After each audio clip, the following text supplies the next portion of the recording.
to confirm, so just 3 shoes.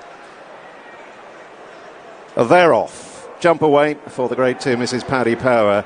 Mare's Chase, Shecouldbeanything drop right out at the back of the field as they make their way towards the first of 17 scheduled fences, and Allegory Davassi, pink colours, jumping markedly out to her right over the first. She got over nimbly enough, but she did go right hand down. Leads up by a couple of lengths early, extending it over Dinoblue, the white cap, as they clear out over the second. Then the white-faced Bride's Hill, blue and yellow silks, is down at the running rail. Working across to Shecouldbeanything in the yellow sleeves, and Limerick Lace, the star on the cap, a little wider. Deeper still is Fontaine Collage in a dark blue jacket, as Allegory Davassi gives the third fence plenty of daylight. Meanwhile, Royal Margot, dark blue and grey silks, is in the last group of 3. And then towards the rear of the field, Mayhem Mare in a red, white and blue jacket.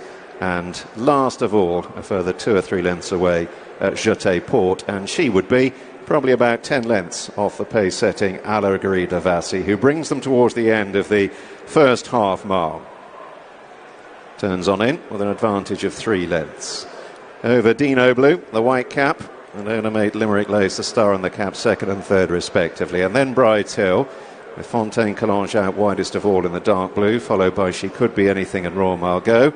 Mayhem Mare is last but one, and Shecouldbeanything ridden with exaggerated patience as Allegory Davassi leads them over the 5th, jumping soundly enough. Slight error at the rear of the field from Shecouldbeanything. Another pair of fences to take before one complete circuit ahead of them, and it's Allegory Davassi and Paul Townend in front by a little over 2 lengths. Tracked by Dinoblue, Mark Walsh, the white cap, sitting in second, and then Limerick Lace and Jack Kennedy in third. Again, Allegory of Davassi inclined to go out to her right. Bride's Hill is down at the running rail, the blue and yellow for Keith Donoghue as they close in now on fence 7. And then a small break to Shecouldbeanything with the yellow sleeves in advance of Royal Margot jumping up on her inner. Fontaine Collage has got 2 behind as they turn to meet rising ground.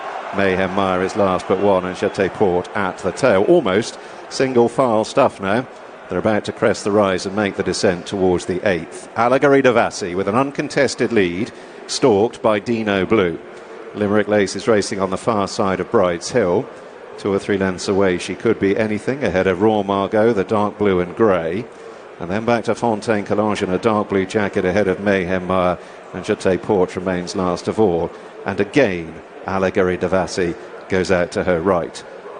Moving on now towards the water jump, approaching halfway, and the Mrs. Paddy Power Mare's Chase. Allegory Davassi not so far in front, awkward there as well. She slightly bunny hopped it. Much more fluent leap in second from Dinoblue, who's got clear sailing up the running rail, and they close in on the first of a pair of open ditches. Bride's Hill is in behind the leading duo. Limerick Lace took off and landed in 4th ahead of Shecouldbeanything, the yellow sleeves.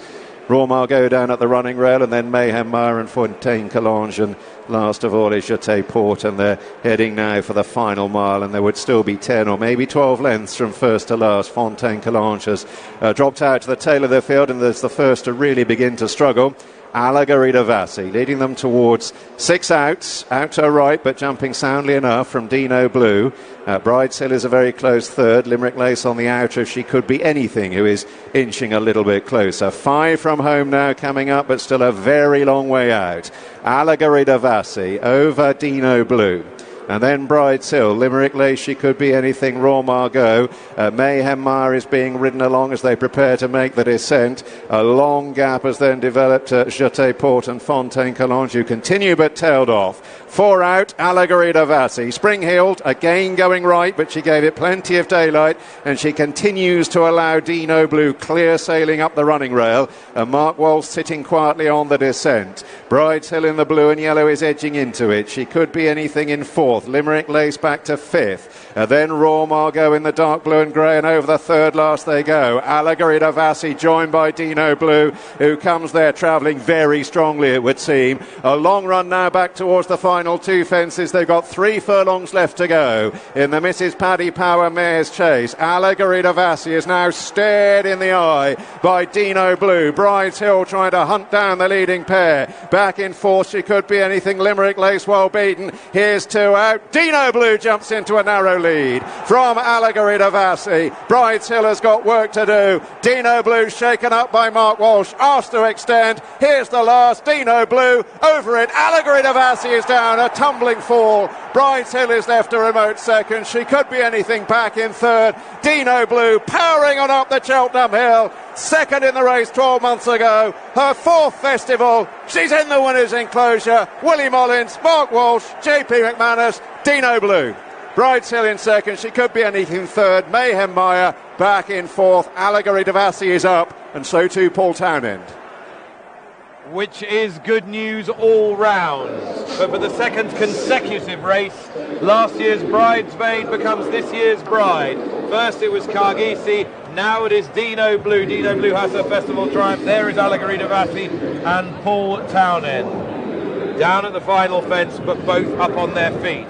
Mark Walsh now has 3 festival winners. He joins Paul Townend at the top of that table. Willie Mullins has winner number 9 of the week, and another one for JP McManus. Ultimately, with the demise of Allegory Devassi, it was plain sailing for Dinoblue, who was getting on top. And it was plain sailing through the whole race, really. Mark parked Dinoblue just in behind Allegory Devassi right through the race from the get-go. He was on the rail knowing that Allegory Devassi would jump out to her right. She did exactly that, and he had a perfect seam through when he wanted to make his effort. The ground conditions have made a difference to her as well compared to 12 months ago when she ran well, but it wasn't quite as smooth as it was this afternoon. Her pace has come into it a little bit more, her class has come into it a bit more, and she jumped very well as well this afternoon. She didn't put a foot wrong. When he got that good jump 3 out, he was able to go into the up the inside of Paul Townend, who could do nothing about it, and it was here, that injection of pace, that put the difference between herself and Allegory Devassi. They both get a good jump at the second last, put daylight between themselves and Brides Hill. And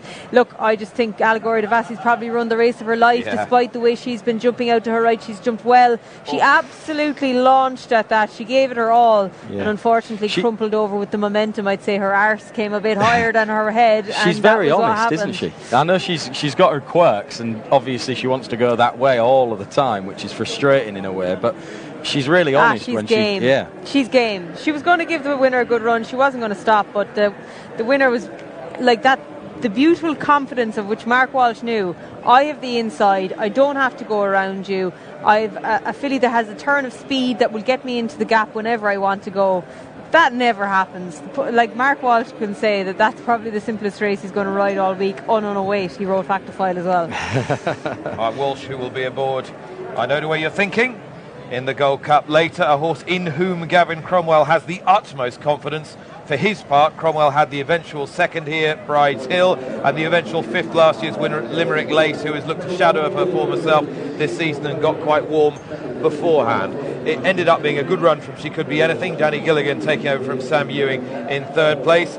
And Chris Honor and his team will be very pleased with the run of the 123 rated Mayhem Maya, who's run really well in fourth. It was quite a simple race, or it is quite a simple race to break down, because essentially the class horses dominated from the get-go. Nothing else could lay up with 3 to jump.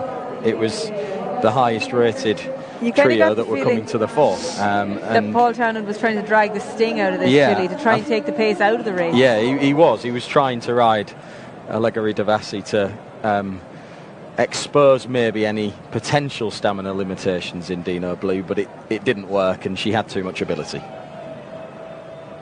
So Mark Walsh it is, with his third winner of the Cheltenham Festival 2025, and that is win number 112 for Willie Mullins, and he will be mighty pleased to win this with Dinoblue, but mighty relieved that Allegory Devassi got up after I've done that a couple final of times as well, Nick. Yeah, she didn't I'll blame deserve the to fall. cold. Not that anywhere deserves to fall, but she had run a huge race, and actually I think her form this season is actually a step up on what she did last year.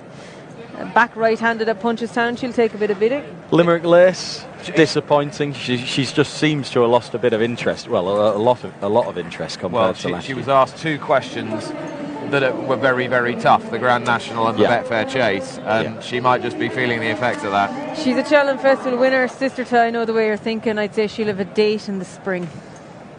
I'd say so. Dinoblue, she's just quite a fast mare, isn't she, relative to her rival? She's got that little bit of speed, and this year, no soft ground to blunt that speed. Exactly. She had the class to win over 2 miles against the geldings at Leopardstown. She now stays 2.5 miles on this ground. Barely gets it, but on this ground she does. I think she's more amenable to ride. She used to be a keen going sort that you had to drop further in to get her into a rhythm. But now she's got the tongue strap applied, which was a bit of a red flag earlier in the year. But I think in her own gender, she's just got that class. Again, she doesn't have the class to beat the geldings anymore, but she did that seamless today. She's one of those that you could have put the quote deserves a Cheltenham Festival win next to her, because she actually came here for the first time in the Mares Novice in 2022. She was sent off a hot favourite for that race, but ran too exuberantly, didn't get home. But she's obviously learned to race a little bit more now. She was very inexperienced at that point in time. She was second in a handicap the next year, the county hurdle, was it, I think? Then she was second in this race last year. So she's managed to turn that into a... This is quite the angle. On the board. Look, her ears are pinned back. She's game. Second mare comes up really long, crunkles over, and mark as easy as you like. Dinoblue then justifies pretty short price favouritism in the Mrs. Paddy Power Chase. Another one for Mullins.